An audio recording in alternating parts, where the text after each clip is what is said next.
បាទសួស្តីសម្រាប់វីដេអូមួយនេះខ្ញុំនឹងបញ្យល់ទាក់ទងជាមួយនឹងការផ្លាស់ប្ដូរអក្សរដែលបង្ហាញនៅលើនេះក៏ដូចជាអក្សរដែលបង្ហាញពីលទ្ធផលឆ្នោត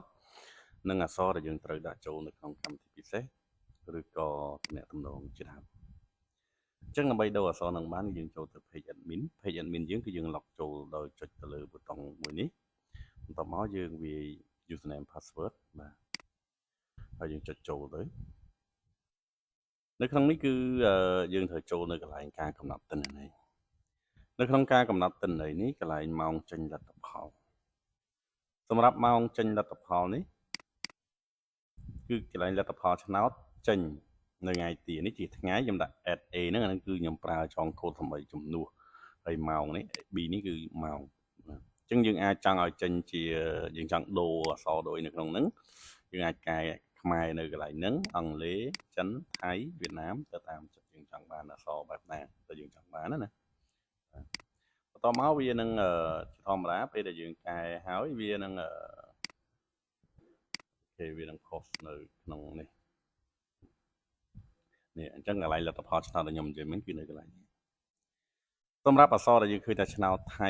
បើកចាក់រាល់ថ្ងៃនេះណាគឺកន្លែងនេះគឺយើងកែនៅកន្លែងនេះជូនដំណឹងទំព័រដើមនៅក្នុងជូនដំណឹងទំព័រដើមបើកមកយើងអាចមើលខ្មែរនេះយើងអាចកែបានបើកចាក់បាទម្ល៉េះនេះបើកចាក់យើងថាបើកដូរពីចាប់យើងដាក់ចាក់បាទ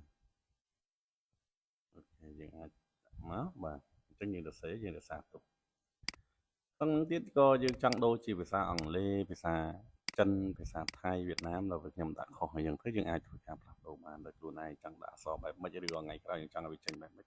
យើងអាចធ្វើការផ្លាស់ប្ដូរនៅកន្លែងនេះបានអញ្ចឹងខ្ញុំចូលទៅ page នេះខ្ញុំ refresh វាមួយសារទៀតបាទគេវាដូរខ្លួនឯងបាទបើកចាក់ពីម៉ោងប្រហែលម៉ោងបាទបែបហ្នឹងនេះតើទៅមួយកម្មវិធីពិសេសនឹងទំនាក់ទំនងក៏ស្ថិតនៅក្នុងកន្លែងមិញដែរបាទនេះទំនាក់ទំនងយើងចង់បន្ថែមដាក់មកសូមទំនាក់ទំនងទៅលេខទូរស័ព្ទឬក៏ email យើងសេនៅក្នុងហ្នឹងទៅបាទហើយចុចរក្សាទុកទៅបាទមានអង់គ្លេសមានខ្មែរមានថៃដូចគ្នាបាទតមកវានឹងចេញនៅក្នុង page ទំនាក់ទំនងមួយនេះកម្មវិធីពិសេសដូចគ្នាដែរបើសិនបើយើងមាន promotion អីនៅក្នុងកម្មវិធីពិសេសនេះយើងមាន promotion តាក់ទងជាមួយនឹងការចាក់ឆ្នោតឧទាហរណ៍ថាយើងចាក់ឆ្នោតយើងមានការថែមកាយយើងអាចដាក់ក្នុងកម្មវិធីពិសេសហ្នឹងដោយយើងសរសេរអត្ថបទនៅក្នុងហ្នឹងបាទប៉ុណ្ណឹងតាក់ទងជាមួយនឹងការចង់កែប្រែណាអត្ថបទដែលបង្ហាញនៅទំព័រដើមក៏ដូចជានៅក្នុងកម្មវិធីពិសេសទំនាក់ទំនងក៏ដូចជាបង្ហាញលទ្ធផលឆ្នោតនេះបាទ